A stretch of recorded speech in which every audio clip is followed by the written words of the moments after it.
Good morning. Thank you for listening to Women Talk Construction. I am here today with who probably doesn't know it, but has been a mentor to me. I've been watching him lead and really have loved it. We're really excited to talk about that. But before we do, just remember, we are so passionate about fostering a collaborative and inclusive environment that's going to make others thrive in the construction industry. That's what Women Talk Construction is all about. And we're so glad to be here to be able to share stories that you all want to hear. And we just appreciate you listening. But today we have a really special guest that I feel honored to be able to know. And if you don't know him yet, you need to. His name is Chris Moore. He's from Carolina Power. And just watching him lead over the last 3 years has been an incredible thing for me to see. He cares about people. He cares about workforce development. He cares about leading his team well. And at Carolina Power, they have to be completely blessed to have him at the helm. And he doesn't take compliments well. So just know that before he gets on. But Chris, thank you for being here today. We're really excited that just to hear your story and to get it out to folks that maybe want to be a better leader or maybe just want to enter the construction industry. Well, thank you, Christy. I'm certainly honored to be here, and hope that I can live up to your intro there. You always do. So tell our audience a little bit about, just what you do day to day. Okay. Well, let me start. So, Chris Morgan, Carolina Power president. I've been with Carolina Power, our company, for 30 years, and I started as a helper in a service van a long time ago in our Atlanta office, and then about 25 years ago moved up to Greenville to help open our office here, and just we have grown over that time. So uh, I spend most of my time right now engaging. So Carolina Power is one of four operating companies owned by PPC partners.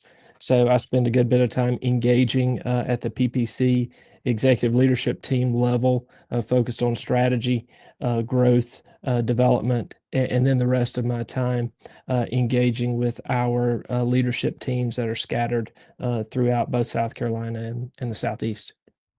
So how different is that from when you started, like your day to day when you started? Obviously, you're a far cry. You have moved up several levels from the time that you started at Carolina Power. What was it like being in the field during the day?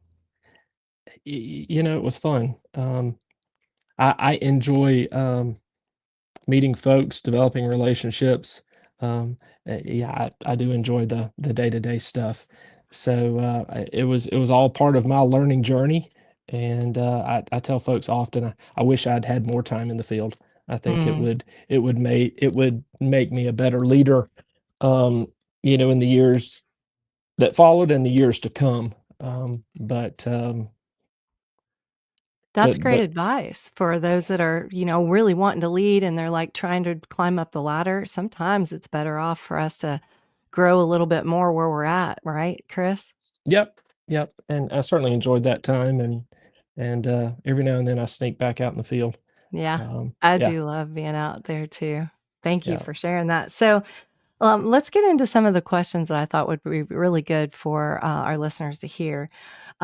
As a leader of Carolina Power, but you're also a leader of ABC, Associated Builders and Contractors in the Carolinas, and you've advanced apprenticeships and workforce programs throughout both with Carolina Power and ABC. Can you share a story where those efforts have made a big impact in someone's career and deepened your commitment to the work?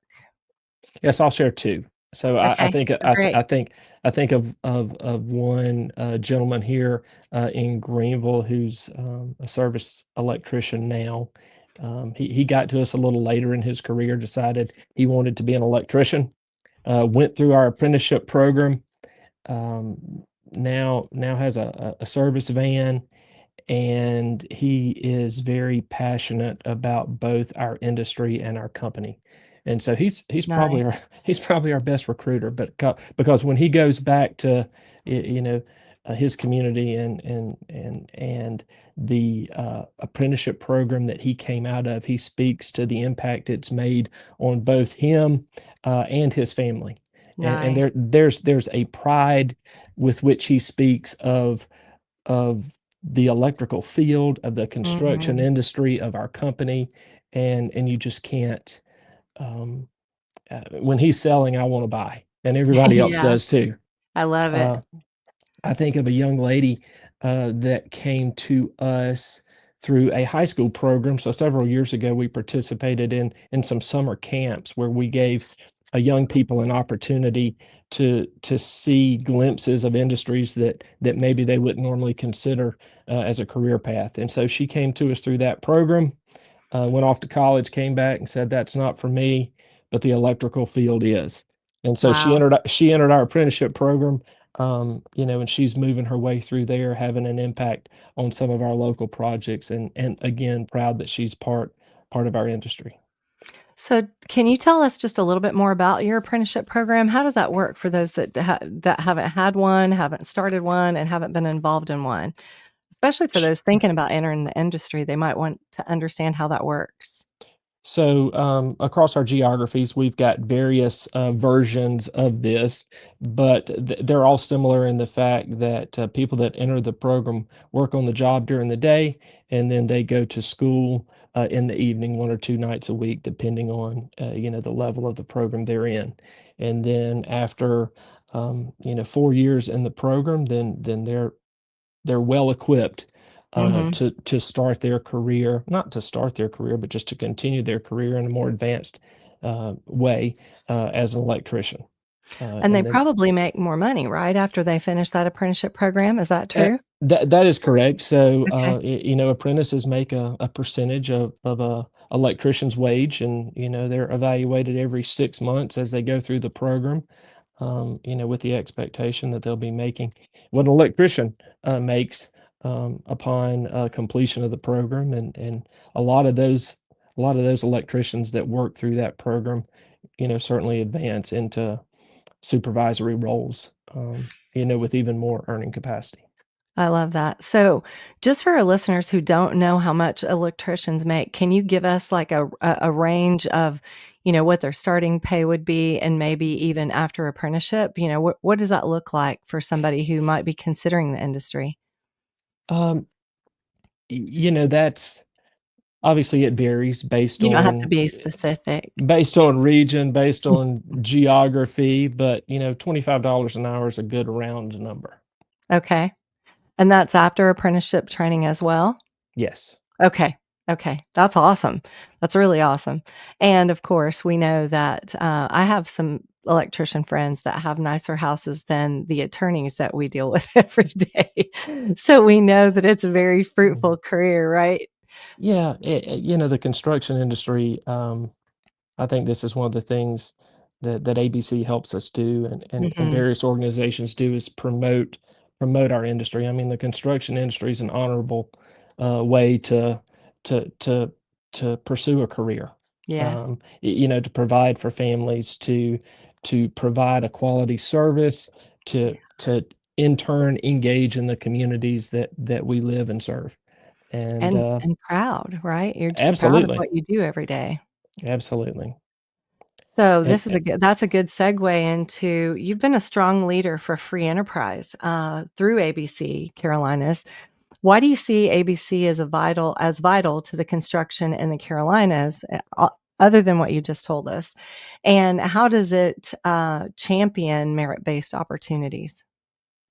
I think the thing that makes ABC stand apart to me, is just the breadth of our membership. Um, I mean, we've got folks, in all parts of the construction cycle that we consider members, from the development side to the design teams, through contractors, through professional services, vendors, the supplier of the smallest part that goes on a construction site, we consider, are part of our membership.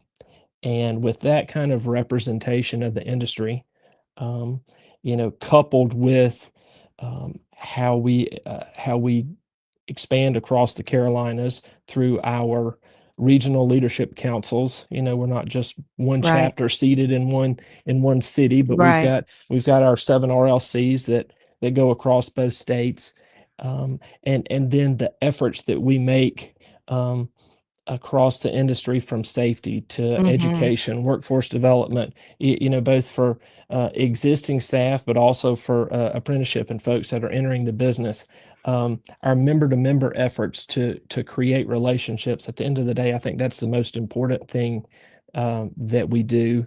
And then, of course, we've got our political advocacy and Mhm. the ways we engage in local, state, federal government. And so as a member, I have the opportunity. So all those things are necessary for our industry. But Yes. as a member, I can choose to participate, engage, help lead the efforts that I'm passionate about. But then there are others that are passionate about other things, but Yes. they're covering those as well. And so I think we're all competitors, Yes. um, but there are some things that we can agree on. Mhm. We can agree on safety. We can agree on on merit. We can Mhm. agree on the need to engage and lead our industry. Um, and and so there's some things that we can work together on. And I think Mhm. that's what helps ABC uh, lead well in Yeah. our industry. I think it's really important to mention, I'm gonna share a little bit of my merit story, and I think I posted about this on LinkedIn not long ago, but, I've been in the industry 30, I don't wanna say my age, but I've been in the industry a long time. I spent a lot of time in the field in building material sales, but I was an estimator and project manager, and, I put budgets together, figured out complicated blueprints for multifamily projects and for some, really large projects, even revitalizing a mill, which is difficult, and I loved every minute of it. And I was very successful, but the reason I was successful was based on my merit, and I think a lot of people don't understand what that means, right? Even though I was the only female, around me for many years, I was still successful because I was driven, I wanted to learn more, I did the work, I made sure that I followed up, I showed up every day, and when you can do those things and just keep learning and growing, you can be very successful in a merit situation, which ABC stands for wholeheartedly merit shop proud.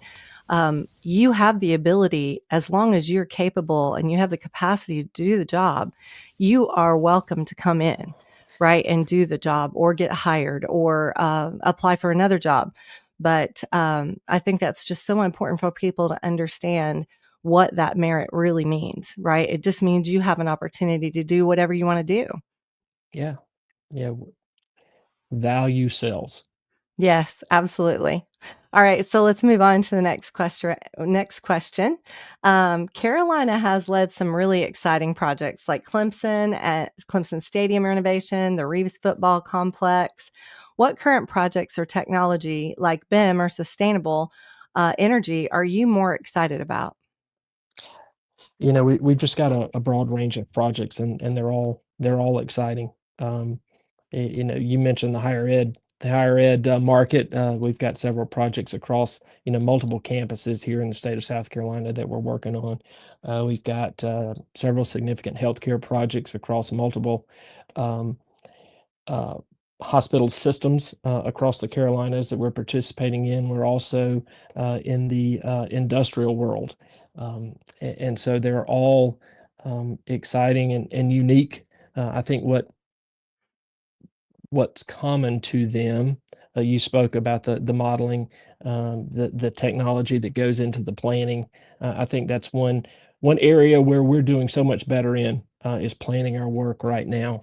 We're doing it virtually, which just helps us significantly in the field. Mhm. And then we take that virtual design, we run it through our prefab shop, and soon to be some additional advanced manufacturing opportunities that we're getting support from the PPC level on, and building things off-site Nice. to transport to sites to help with tight construction schedules, um, Mhm. to help with the limited field staff that we have. Although we're trying to build it, and I'm really encouraged by the recent interest that we've seen in young people in Nice. our business, which thank you for Yay.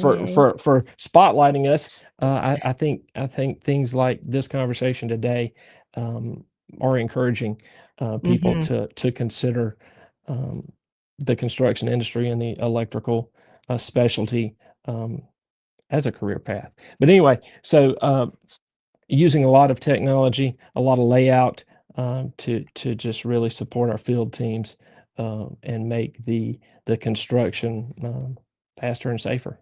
Yeah, that's awesome.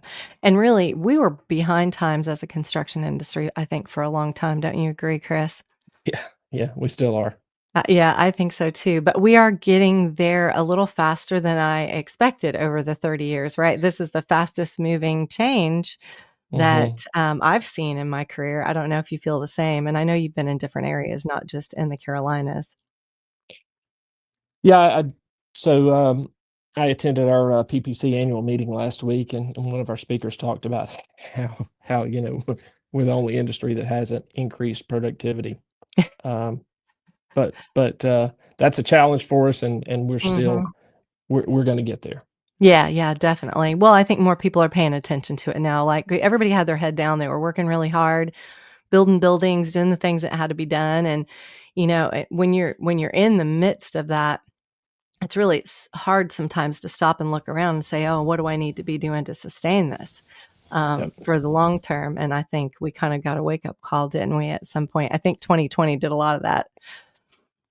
Yeah, So, no, go ahead. we've been getting several wake up calls over the last few years. Yeah, for sure. I feel like I get one every day. It's like we have to pivot every day. We wake up, we read the news, or somebody calls us, and the next thing you know, we're having to switch what we're doing again today, right? So if you don't like change, this is not the industry to be in, and it's probably not the time of where we are, state of affairs in the United States. If you don't like change, it's tough to really get by every day. So I'll reference that meeting again that I attended last week, but we had a presentation on AI. And when you talk about the rate of change and the impact Mind blowing. to every industry, it Mm, is mind blowing. it is mind blowing, and AI is a little scary, but it's kind of cool too. Like, I'm kinda like at 50-50 right now, like, scary and cool. Yeah, I agree with both. Yeah. We just got to find a way to harness it for good. Mhm. Yeah, Um, for sure, and, yeah, we definitely need to harness it for good. I won't even elaborate on that comment. Carolina Power has led some exciting projects. We know that we just talked about those. Um, but what I think of when I think of Carolina Power is people first. And I appreciate the fact that it's not just you either. Like, I've met many people that work within your organization over the uh, last 3 or 4 years since I've known you, and everyone has a people first mentality, and I think that's really how you keep people. So we have a lot of people coming into the industry, but they're not staying. And for those of you owners that are wondering why your people are moving and leaving, this is just something to think about, right? Like, if you put your people first, you really have an opportunity to keep them for the long term. And they want to see things like professional and development. They want to be better. They want to be included. And it's just something to think about as you're managing your teams. So, and one more question, and then I'm going to do something fun that I did not tell you we were going to talk about today. With Carolina Power's growth, how are you evolving workforce development? And how are you keeping the industry inclusive and skilled for the next generation? uh, we're talking about it. We're out in schools, not just Yeah, construction focused schools, but any school that'll let us come in and talk. And nice. they're not hearing from me. They're hearing from people that have come from that school, that have come from that community, that have chosen to make our industry their home, and just telling their story, like those Nice. two that I mentioned earlier. And uh, you know allowing some of our field folks to take their iPhone and walk around the job and just talk about what they do on a day-to-day basis, and just telling the story. And I think it's a compelling story. And we're seeing we've got record enrollment in our apprenticeship program Nice. this year. So Yeah. it's encouraging. It is very encouraging.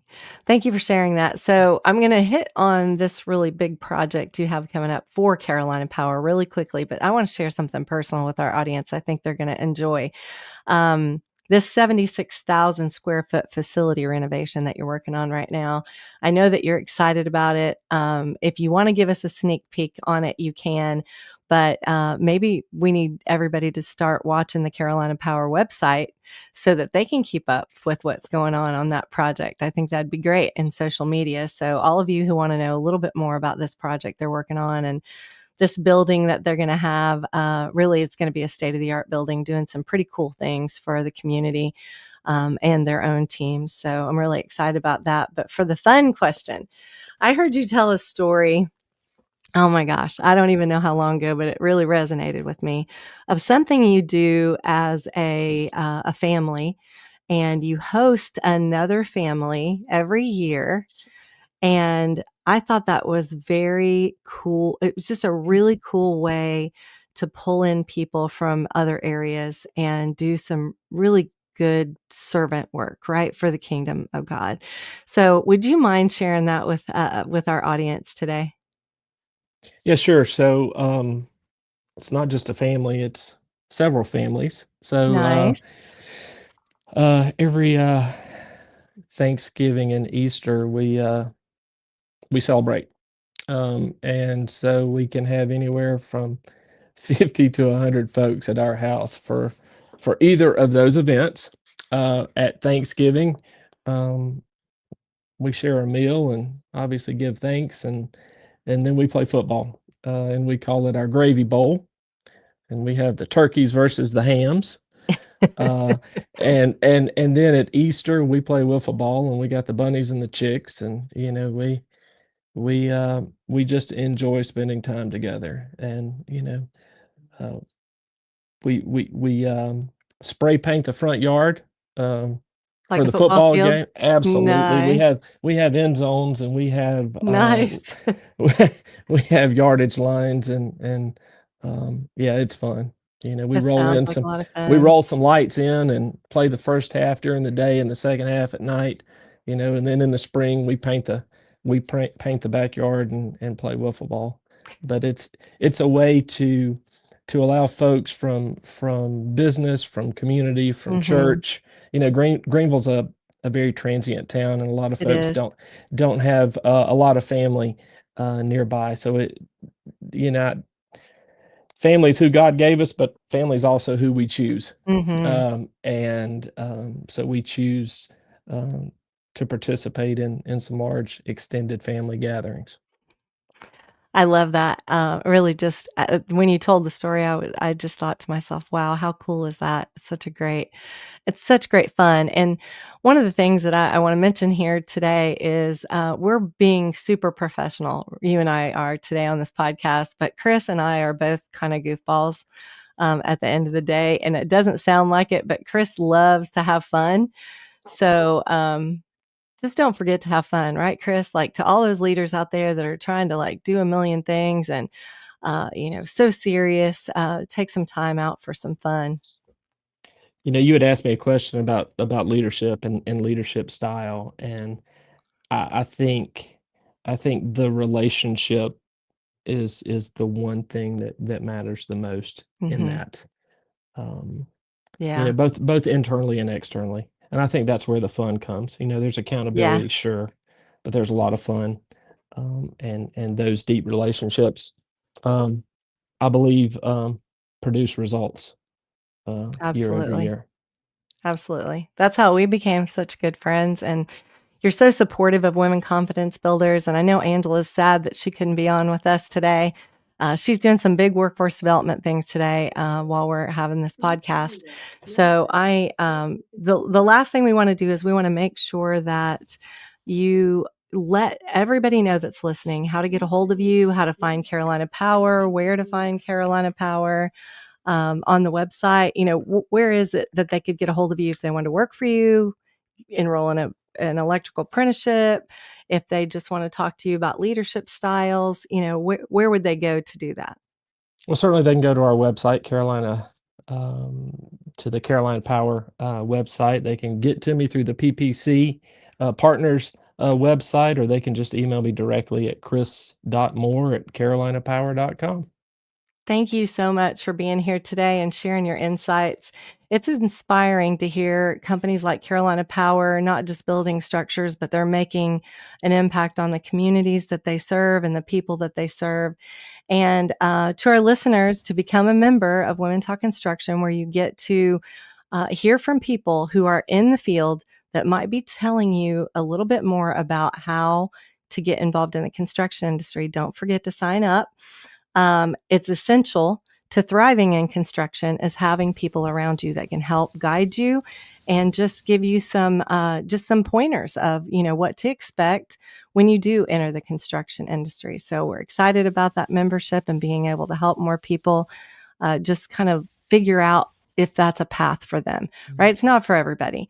And we know that, right? But we want you to know that you have options. So thanks for listening today. Thank you, Chris, for being here. We Thanks for appreciate having me. you.